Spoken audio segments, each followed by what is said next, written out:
This is going to be an absolute idiot's guide to the brand new DJI Neo2. Now, I'm not going to be going into all sorts of technical data. We just buy these things because they look convenient, they look good, we like seeing what people do with them, and we just want one. Now, we did have the first one of these and we did do a video on it, and we were wearing the goggles, but there's been some upgrades on this little fella, and upgrades for the better as well. Let's get into them. So, first major upgrade, the gimbal on the front. On the old one, well, it would only go up and down, that's all it was. But this one, as you can see, it's got 2-axis gimbal, which is a massive improvement to the first one. Also, it's a little bit bigger than the first one. It's also a little bit heavier than the first one, but the flight time is the same, maybe a little bit longer. They've changed the rotors on there, as you can see. The guards on top, well, they're still detachable. They don't alter the flight, they don't make it fly funny. It's also a lot more stable than the version 1. It does a lot more than that, and we'll get into that in the video. Now, you might be looking at these two things on the back there. What are they? Well, in layman's terms, they give you a better signal to what you're flying it off, so it doesn't wander off and go and lose itself. So it connects to your phone, it connects to a controller, connects to the RC2 controller, it connects to the goggles if you want to wear them. It connects to multiple things. It's also hands-free as well. Now, one of the bonuses and one of the upgrades from it is that on the front there, you've got 2 little screens. Now, one of them is LiDAR. I did say we weren't going to get technical, but it basically has a set of eyes in the front that is controlled by AI. Inside, there's a little man that you never see. He never comes out. You don't need to feed him. And he basically looks out for you when you're flying a drone. That's about as specific as we're going to get. It's also got, on the bottom and on the top there, it's got more safety features, which will stop it from bumping into things, will stop it from crashing, and will hopefully stop you from losing it. That is an upgrade to the version 1. Now, there's all sorts of different packs you can get. We got the Fly More combo, which came with the controller, it came with the drone, and it came with 3 batteries and a battery charger. And you can charge all batteries up at the same time. I'm currently charging 2 more batteries in the van. But the question you're going to ask is, well, is it any good? Is it worth the money?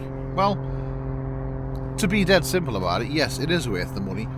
The picture quality on this seems to be a lot better than the first version.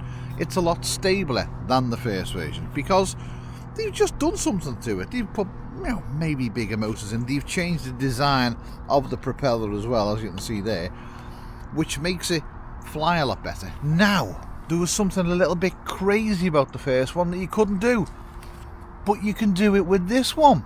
You can fly this over water. You can fly this over cliff edges. Now, the first one really was connected with modern society, because if you flew the first one over water, well, the anxiety it went through was ridiculous. Yep, panic stations. It had an absolute meltdown. It didn't like going over water. It just wandered off, tried to land, went all over the place. It just didn't like it. With this version, well, Big Brother's had an upgrade. He's tough now. He doesn't do anxiety, he doesn't do panic attacks, he just gets on with it. Kind of like if he was born in the 70s or 80s. Now, we can put this into several different modes, and that's all thanks to the little screen on the front there. Yes, they've added a screen. On the other one, on the old one, there was a button on the top and you pressed it and it told you what you could do. Now, if I turn this on now, on the very front screen, and I don't know if you can see this, you will see that it's like a little LCD screen. Now, using the buttons on the side there, which the older version didn't have, you can change things on the actual drone. So if we flick through it, selfie shot, droney, circle, rocket, follow, selfie shot, and back to selfie shot. You can actually see it on the front screen right there what it's doing. Now, it doesn't stop there. If you were to hold one of the buttons in, you can then set different parameters. So if we go into follow mode, Follow.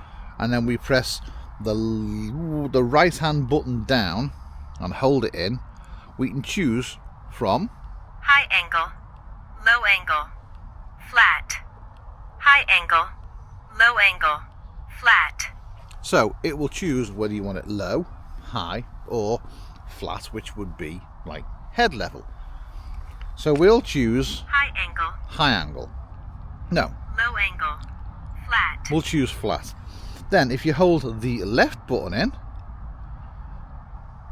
that will determine on how close it is to you. So you've got Far. Medium. Close. dead simple. So we'll go for close. Now, the clever bit is this one will actually land in your palm. The older version, well, it didn't come back to your palm and land.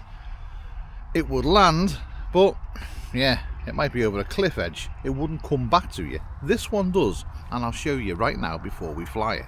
So, once we've all set in and we're all dialed in and we know what we want, we then press that button, which is the side button with the red marker on it. Front. Follow. 3, 2, 1.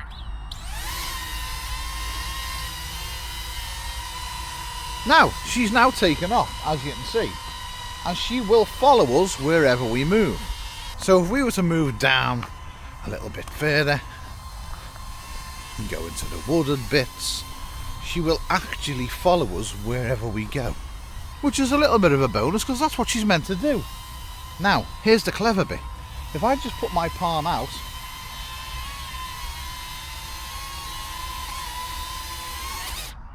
I didn't move then, and you're witness to that. I didn't move. Very clever, very impressive. The old one didn't do that. It just wanted to land wherever it was, which, let's face it, could get you in a little bit of trouble. Now, this one also has gesture control. You control it from your person by using your hands. There's different things. You put one palm up to tell it you want it to do hand gestures, and then different variations of hand gestures will do different things. You can set it higher, you can go lower, you can go further back. You can also change whereabouts it is. I will show you. So let's take it off again.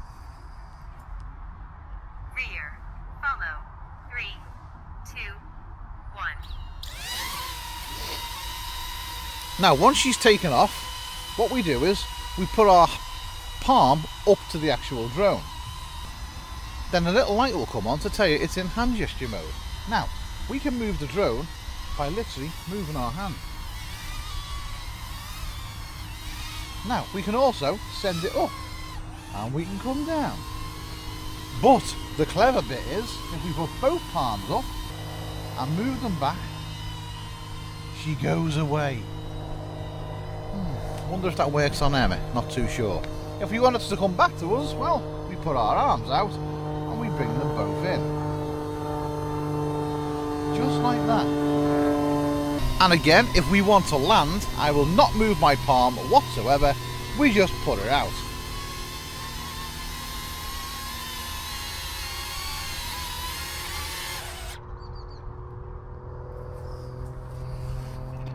She works an absolute treat. Bonuses from the first one, well, we've already cracked about 20 of them. Now, you don't have to control this from just the drone, but a lot of people just want to send it up, have it follow them and go from there. Now, there is internal storage into it, and then you just download it onto your computer and go from there. You will do that, or you can download it on the app on your smartphone through the DJI Fly app. It all goes into there, it talks to it. Now, let's talk about the DJI Fly app. Now, as well as controlling it from a headset with the smart, handle thing, and you can control it from the controller it comes with your phone, you can control it from the RC2, you can also control it from your phone, which is really good because with it being so light, well, it'll just fit in a backpack, fit in a pocket, and you can take it away with you. But to control it from your phone as well, if you don't want to do follow me mode and you want to go and do things and explore a little bit. Now that's a bonus. So it's had upgrades on all the sensors that are built into it as well, so hopefully you're not going to crash it like I've done to plenty of drones. Let's check it out. Let's see if it'll hit my face.